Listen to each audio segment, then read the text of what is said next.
السلام علیکم، میں نائلہ شمال۔ جیسا کہ آپ سب لوگ جانتے ہو کہ میں نے اپنے حق مہر میں 1 لاکھ کی کتابیں مانگی ہے۔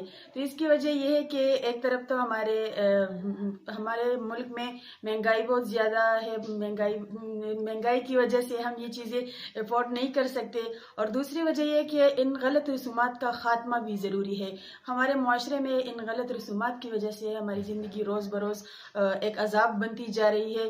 تو یہ سونا جو ہے، یہ پیسہ جو ہے، یہ ہر عورت مانگتی ہے، لیکن ایک رائٹر ہونے کی حیثیت سے میں نے کتابیں اس لیے مانگی ہے کہ اگر ہم کتابوں کی قدر نہیں کریں گے تو ہم عام لوگوں سے اس کی قدر کی توقع کیسے کر سکتے ہیں۔ تو میرے اس حق مہر مانگنے کی اصل وجہ یہ ہے کہ ہمیں خود کتابوں کی قدر کرنی چاہیے، تاکہ دوسروں کو بھی ہماری نصیحت پہ عمل کرنے کا ہم کہہ سکیں۔